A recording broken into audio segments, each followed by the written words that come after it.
Hey guys, I'm Julian, your infra automation guy, and today I want to talk about 5 things you should know regarding Terraform and OpenTofu. Let's get started.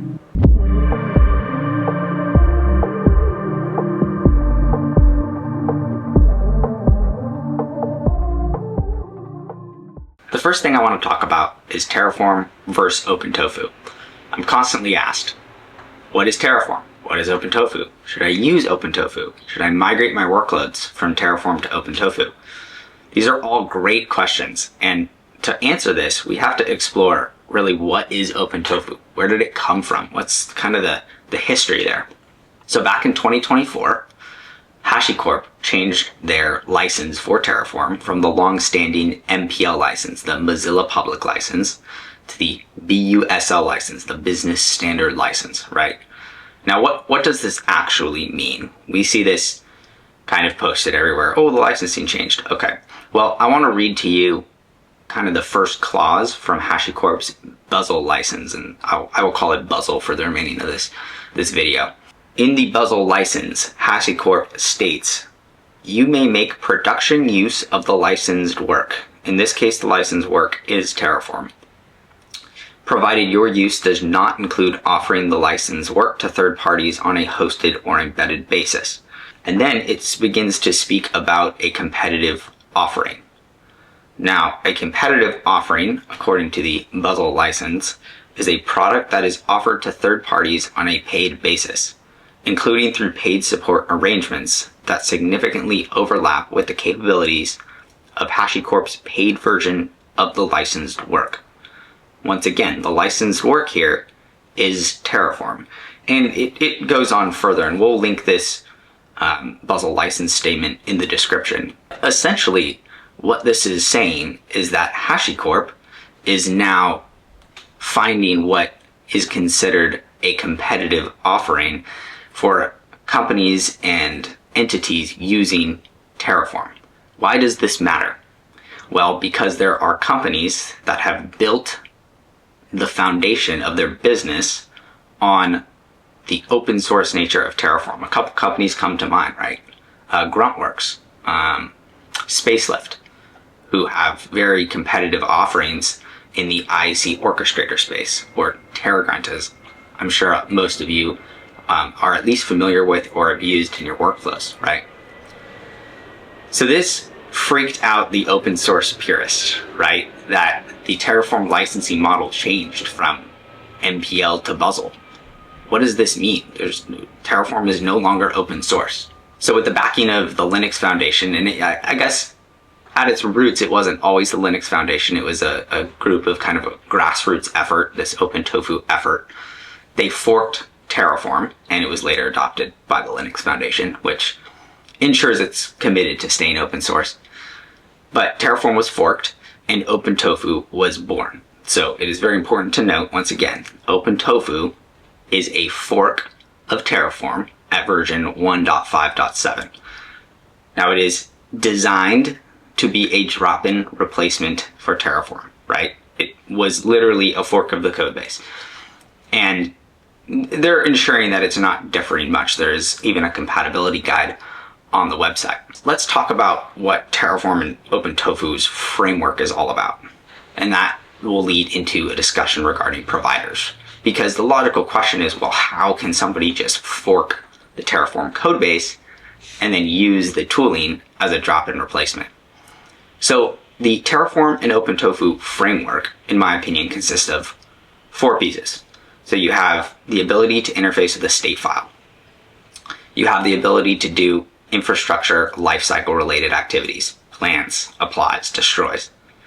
You have the third ability to interface with languages. You can interface with HCL or JSON, right? And then fourth, you have the ability to extend Terraform via a provider. So these are what documentation you're probably constantly referring to. These are code bases such as Terraform Provider AWS, Terraform Provider Azure RM, Terraform Provider GCP. These are extensions to Terraform that allow you to use the 3 functionalities of the framework, those 3 first functionalities, against major cloud providers. and any system really with an API, which we'll talk about later in this video. So it's important to note that on the provider level, the license did not change because these providers are separate code bases from Terraform and OpenTofu. So these provider licenses remained MPL, and this is why OpenTofu was able to just fork Terraform and then successfully was able to provide a drop-in replacement because they used the same provider framework. Now the question I think we're trying to answer here, should I use Terraform or should I use OpenTofu? This is a very tough question and something that we're grappling with at the place where I work. Now, the way we're trying to answer this question is using the data I laid out just now. Okay, what are the licensing statements? Let's break down Terraform into a framework, right? Are the provider licenses changed, or the provider licenses changing, excuse me? No, they're not, right? So this helps us identify risks. How much are Terraform and OpenTofu going to diverge in the future? Right now, there's only been 5 minor version releases, and we've seen a few things differ, most notably like the ability to encrypt state, the ability to add a CLI flag to do the opposite of target, the exclusion on a Terraform lifecycle task. But what else is coming? Are these tools compatible with future infrastructure as code orchestrator tools, maybe that you own today or that you will own tomorrow? So these are tough questions, and I would suggest that if you're grappling with this decision, Terraform versus OpenTofu, really study up and look at your environment. Do you use open source tooling? Or are you an enterprise with enterprise level problems and enterprise level budgets, right? Then it may make more sense to stick with Terraform. But these are very tough decisions, and let the data and the licensing models drive these decisions in your companies.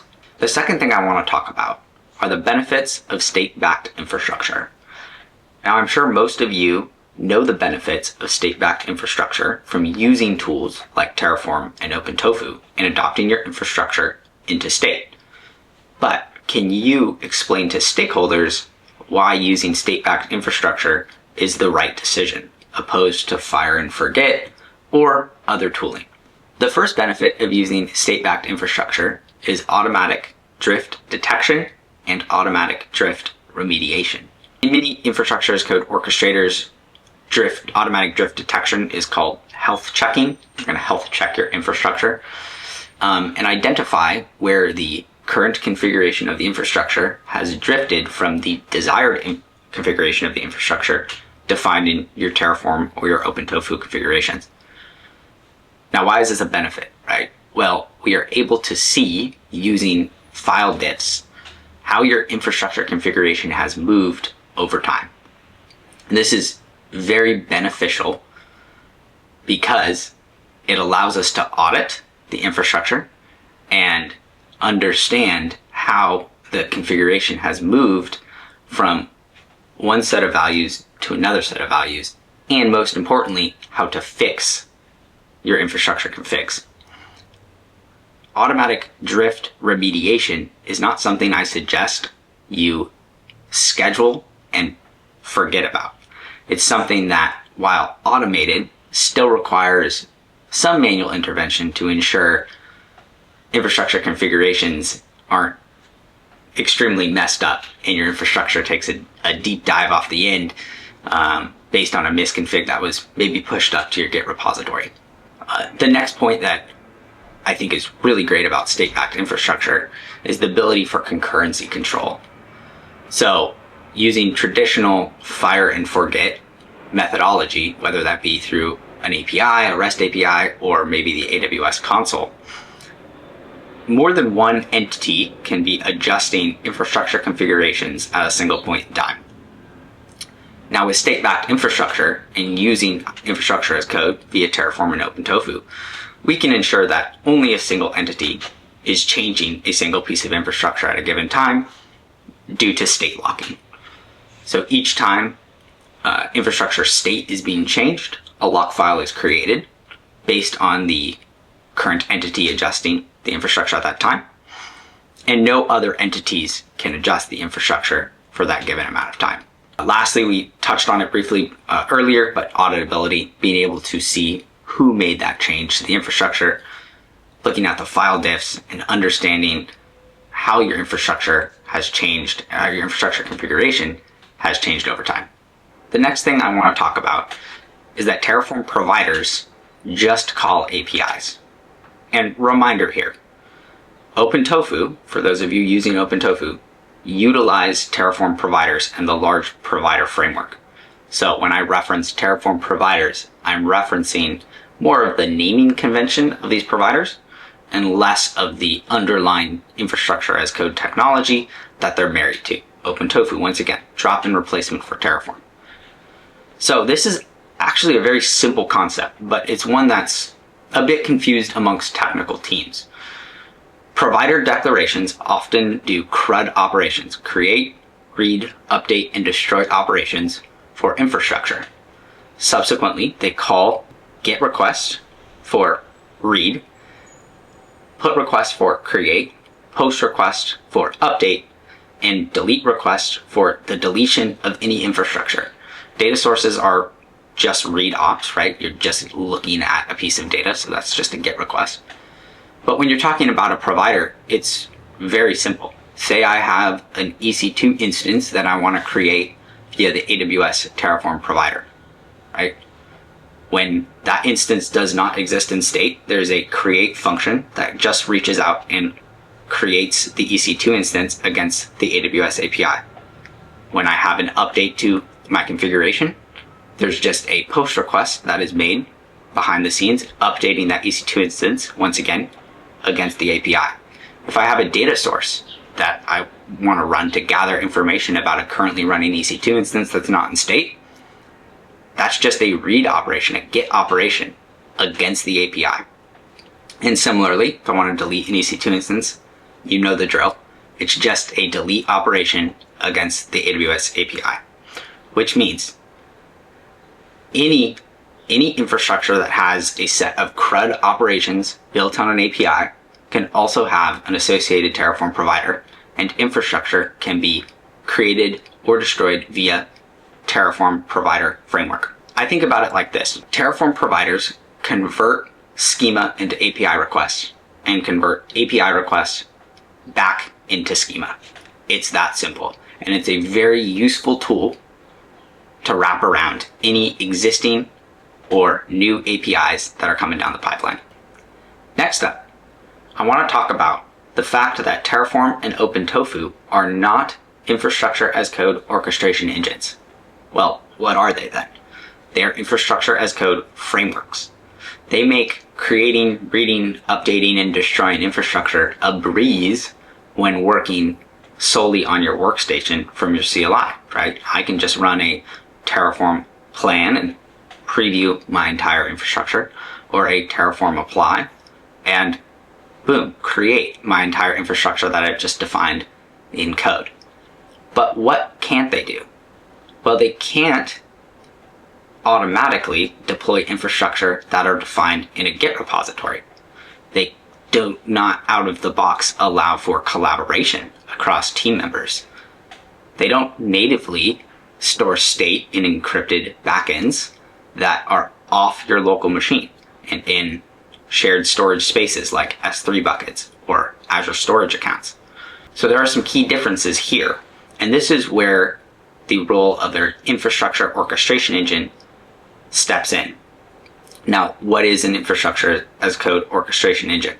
Well, this is an external system that is designed to run Terraform lifecycle operations or OpenTofu lifecycle operations outside of your local workstation. It also stores state most of the time and will ensure that state is protected and shared to the proper team members. Some systems that come to mind: HCP Terraform, formerly Terraform Cloud, or the hosted version Terraform Enterprise. Spacelift, TerraCube, Atlantis. All of these systems are infrastructure as code orchestration engines. They orchestrate your Terraform and OpenTofu operations for the enterprise. They are highly beneficial. They are highly used where I work, and they are vital to performing infrastructure automation.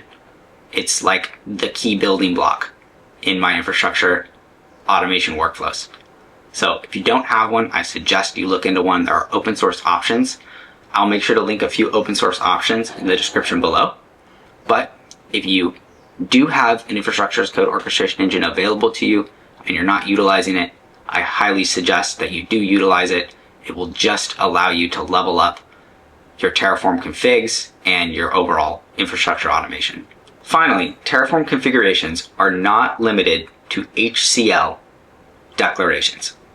Now, I know this is kind of a crazy statement, right? One of the things we all love about Terraform and OpenTofu is HCL, right? It's beautiful. It's a great balance between imperative and declarative IAC. It's a fantastic language. And when I'm writing Terraform from scratch and stuff that I do not need to generate, I'm always going to write it in HCL. However, you can write Terraform in JSON. Now, why would you ever want to do that? Writing JSON is a pain, right? We all remember those first few years of CloudFormation before YAML support, and it was tough, right? You had stacks that were thousands of lines, and half of that was just brackets. So why write it in JSON? Well, you don't write the JSON, you generate the JSON. And there are several tools you can use to do this. You can use policy as code tooling like KCL or Q to define schema, which we all know Terraform loves its schema. You can define what a resource block looks like, what a variable block looks like, and then, of course, what custom resource blocks and custom data sources look like within providers. You can then generate all that using policy languages. Additionally, there is Golang or Python, right? Golang is my preference here because it's a strongly typed language. And there are several SDKs and packages that you can implement to gather default Terraform schema. And at the end of the day, export all of that to JSON. So it kind of takes your infrastructure as code automation abilities to the next level. When you can use higher level languages than HCL to define your infrastructure and generate it, that is a massive win, especially if you have infrastructure as code orchestration engines that don't support anything but HCL, OpenTofu, and Terraform operations. As you can probably tell, I'm extremely passionate about Terraform, OpenTofu, and all things infrastructure automation. I hope this video is super useful to you and you're using the content to level up your automations and your Terraform workflows. Let me know what you think in the comments below. Make sure to subscribe, like, and share this video. See you next time.